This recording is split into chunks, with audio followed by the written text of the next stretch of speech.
Assalamualaikum warahmatullahi wabarakatuh. Perkenalkan, kami dari kelompok 4 ingin mempresentasikan terkait materi bukti audit dan pendukungnya.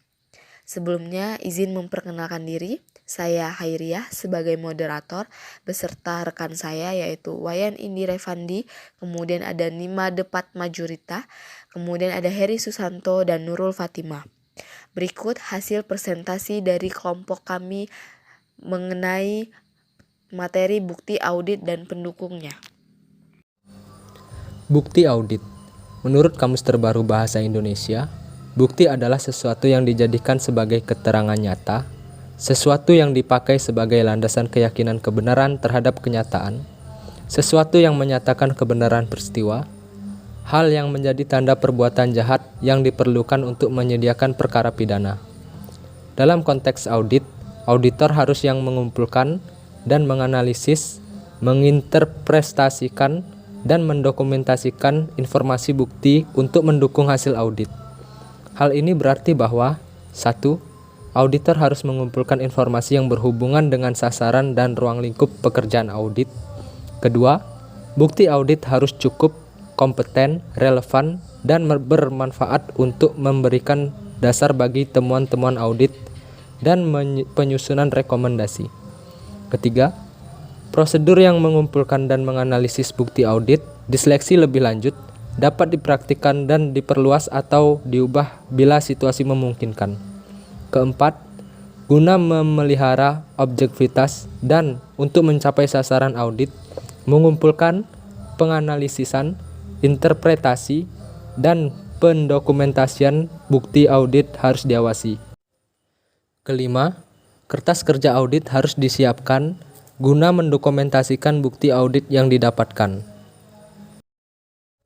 Transaksi dan bukti transaksi. Pengertian transaksi. Transaksi merupakan kegiatan yang merubah posisi keuangan suatu entitas dan pencatatannya, di mana data atau bukti atau dokumen pendukung disediakan dalam kegiatan operasi suatu organisasi sektor publik, baik pemerintah pusat, pemerintah daerah, yayasan, LSM, maupun partai politik. Bukti audit meliputi 1. Catatan akuntansi berdasarkan laporan keuangan. Yang kedua, informasi lain yang menguatkan catatan akuntansi dan mendukung alasan logika auditor mengenai kebenaran penyajian dalam laporan keuangan. Bentuk transaksi di dalam organisasi sektor publik seperti organisasi pemerintah pusat, pemerintah daerah, yayasan, LSM, dan partai politik. Transaksi terjadi dalam 3 jenis bentuk, yaitu yang pertama ada kas. Kas dapat berarti uang tunai di mana seluruh aktiva yang likuid bisa direduksi. Yang kedua, kredit. Kredit dapat dimaknai sebagai penyediaan uang atau tagihan-tagihan yang dapat disamakan dengan itu berdasarkan persetujuan pinjam-meminjam antara bank dengan pihak lain dalam hal mana pihak meminjam berkewajiban melunasi utangnya setelah jangka waktu tertentu dengan jumlah bunga yang ditentukan. Yang ketiga, barter. Berdasarkan Kamus Ekonomi, istilah barter berarti pertukaran barang-barang atau jasa-jasa tanpa adanya pengeluaran utang. Dasar hukum transaksi. Transaksi antar pihak yang dilakukan oleh organisasi sektor publik diatur berdasarkan kebijakan pengelolaan keuangan atau aturan organisasi yang diberlakukan. Dasar hukum tersebut dapat berupa undang-undang, peraturan pemerintah, keputusan Menteri Dalam Negeri, peraturan Menteri Dalam Negeri, peraturan Menteri Keuangan, pernyataan standar akuntansi keuangan, dan peraturan terkait. Selanjutnya yaitu akan dibacakan oleh teman saya.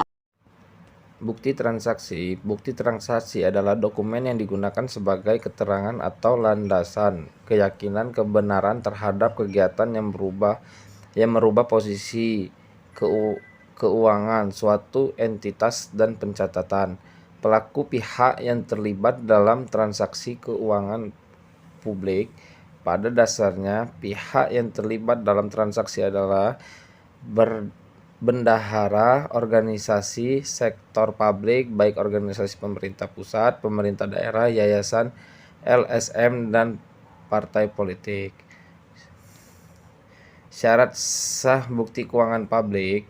Syarat sah bukti transaksi adalah: 1. Bukti transaksi dibuat oleh penyedia layanan penjual. 2. Pada bukti transaksi diberi nama penerima, ditandatangani atau diparaf dan dicap oleh penerima transaksi atau pimpinan organisasi. 3. Tertulis keterangan waktu terjadinya transaksi, dalam kurun tanggal, bulan, dan tahun. 4. Tertulis barang atau jasa apa saja yang ditransaksikan. 5.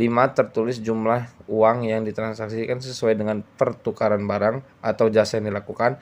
6. Adanya materi pada jumlah transaksi tertentu. Misalnya transaksi di atas 1 juta, maka nota atau kuitansinya ditempel materai 6.000. Selanjutnya, teknik verifikasi bukti transaksi, yaitu verifikasi adalah suatu bentuk pengawasan melalui pengujian terhadap dokumen keuangan secara administratif dengan pedoman dan kriteria yang berlaku. Tujuan verifikasi itu sendiri yaitu: 1. Mencegah adanya penyimpangan yang dapat merugikan negara. Yang kedua adalah adanya kebenaran formal dan substantif serta kelengkapan dokumen yang dikirimkan ke kantor pelayanan dan kas negara. Dan yang ketiga yaitu mengetahui apakah peraturan perundang-undangan yang berlaku telah ditaati oleh satuan kerja. Kemudian ada bukti transaksi realisasi anggaran pendapatan belanja negara, yaitu transaksi keuangan negara merupakan segala kejadian-kejadian atau peristiwa yang mempengaruhi suatu posisi keuangan negara yang dapat dinilai dengan uang. Sedangkan bukti transaksi realisasi anggaran pendapatan dan belanja negara dapat dipahami sebagai dokumen yang diterbitkan oleh lembaga keuangan berwenang atas transaksi realisasi anggaran pendapatan dan belanja negara berikut nomor transaksinya. Selanjutnya ada data survei. Data survei berasal dari penelitian survei. Penelitian survei adalah penelitian yang mengambil sampel dari suatu populasi dan menggunakan kuesioner sebagai alat pengumpul data yang pokok. Menurut Singarimbun 1995. Contoh bukti dari data survei antara lain yaitu data Badan Pusat Sistematik atau BPS, kemudian ada data Susenas, kemudian ada data Podes atau potensi desa, kemudian ada hasil survei masyarakat atau lembaga survei yang relevan. Kemudian ada data dari laporan keuangan lembaga lain, yaitu sumber data dari laporan keuangan lembaga lain yaitu dari data dari perusahaan negara, kemudian data dari perusahaan swasta, kemudian dari data dari bank sentral, kemudian data dari bank umum lainnya, serta data dari bank swasta. Kemudian ada contoh verifikasi bukti transaksi, yaitu bukti transaksi realisasi anggaran pendapatan belanja negara, yaitu 1. Pelaksanaan verifikasi. Pelaksanaan verifikasi itu sendiri yaitu 1. Verifikasi ketersediaan dana. Kemudian ada verifikasi ketepatan tujuan. Kemudian ada verifikasi kebenaran pembebanan anggaran. Kemudian yang keempat adalah verifikasi kebenaran tagihan. Yang kelima adalah verifikasi kelengkapan bukti pengeluaran. Kemudian hasil verifikasi itu sendiri yaitu 1. Nota pengembalian tanda bukti, kemudian yang kedua adalah nota hasil verifikasi, dan yang ketiga adalah laporan hasil verifikasi. Baiklah, sekian presentasi dari kami, yaitu kelompok 4, mengenai materi bukti audit dan pendukungnya. Kami ucapkan terima kasih dan semoga presentasi yang telah kami sampaikan bisa memberikan manfaat untuk kita semua. Sekian dari kami, wassalamualaikum warahmatullahi wabarakatuh.